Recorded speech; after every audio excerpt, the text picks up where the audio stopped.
L'importance d'un mentor pour un jeune entrepreneur. Alors, vaste question évidemment, et puis en même temps, tentons de faire court. Alors, vous savez, quand j'étais plus jeune, euh, j'ai voulu conduire et toute ma jeunesse, je l'ai passée sur le siège arrière de la voiture. Mes parents me conduisaient, je les accompagnais chez les grands-parents, on allait faire les achats ensemble. Et puis un jour, quand j'ai eu l'âge, j'ai voulu pouvoir apprendre à conduire. Et évidemment, on m'a acheté une toute petite voiture et puis j'ai eu d'abord quelqu'un à côté de moi pour m'apprendre à conduire progressivement.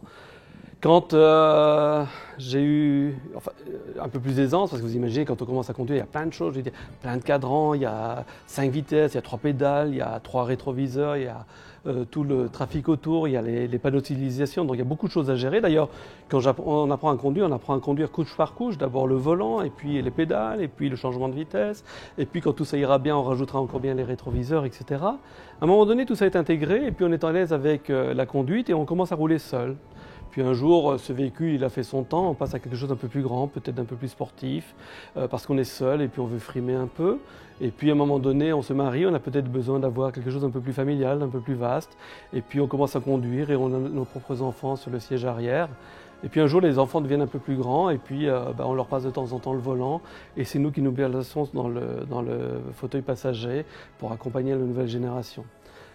Je pense que le mentoring, c'est exactement la même chose. Je veux dire, quand on se lance dans les affaires, évidemment, ça dépendra d'une personne à l'autre. Si on est déjà issu d'une famille qui fait des affaires, qu'on comprend ce qu'est le monde des affaires, comment il fonctionne, qu'on a grandi toute son enfance là-dedans, évidemment, le besoin est peut-être moins important. Par contre, si on est issu d'un milieu où papa et maman avaient un emploi qui était sécurisé parce qu'ils étaient dans une entreprise ou à l'État, on n'a pas connu ce milieu, on a beaucoup de choses à apprendre. Alors, quel mentor choisir? Alors là, la question est assez compliquée. Ça va dépendre à nouveau. Est-ce que vous avez besoin simplement d'avoir quelqu'un qui vient compenser, disons, les endroits où vous avez des faiblesses, où il y a des choses que vous avez à acquérir, ou bien est-ce que vous voulez véritablement quelqu'un qui vous accompagne à réussir? Généralement, j'aurais tendance à vous conseiller de prendre quelqu'un mais qui est issu du métier parce que c'est pas tout de savoir encore conduire une entreprise. Encore faut-il pouvoir aussi connaître le milieu dans lequel vous allez circuler, connaître les us et les coutumes, connaître les portes, connaître les bonnes personnes. Et un vieux routier, c'est quelqu'un qui va pouvoir vous accompagner. C'est un petit peu comme moi, je ne connais pas du tout le désert, j'y ai jamais mis les pieds. Si je vais m'y aventurer seul, il y aurait de grandes chances que j'y laisse mes os. Par contre, si un bédouin me prend en charge et m'accompagne, il va me dire, écoute, là tu peux mettre le pied, c'est solide, attention, là il y a un trou. Si tu veux, tu peux mettre ton pied dans le trou, mais je t'ai dit qu'il y a un trou, tu vas tomber.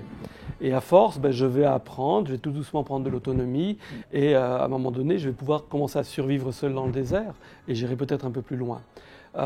Une bonne façon de faire finalement pour se prendre un mentor, et c'est peut-être le dernier conseil que je laisserai par rapport à cette capsule, c'est d'ouvrir votre capital. Ouvrir votre capital à un capitaleur risqueur, idéalement quelqu'un qui est issu du même milieu que celui que vous voulez investir. Si c'est la mode, c'est la mode, le textile, le bois, parce que justement il va connaître ce milieu, il pourra vous ouvrir les bonnes portes, etc. Et comme il a pris une part de capital, son objectif à lui évidemment c'est de récupérer ce capital et de faire une plus-value dessus. Donc il a toutes les raisons de vous voir réussir. Vous avez besoin de conseils juridiques, il vous prêtera son avocat. Vous avez besoin de contacts, il vous ouvrira son carnet d'adresses. Et en plus de ça, il sera très très avisé évidemment pour vous conseiller également, pour vous permettre de naviguer dans ce nouveau terrain que vous serez choisi comme source de succès professionnel et puis je l'espère pour vous évidemment avec une grande réussite au bout. En tout cas, tous mes vœux de succès vous accompagnent par rapport à vos envies d'entrepreneuriat.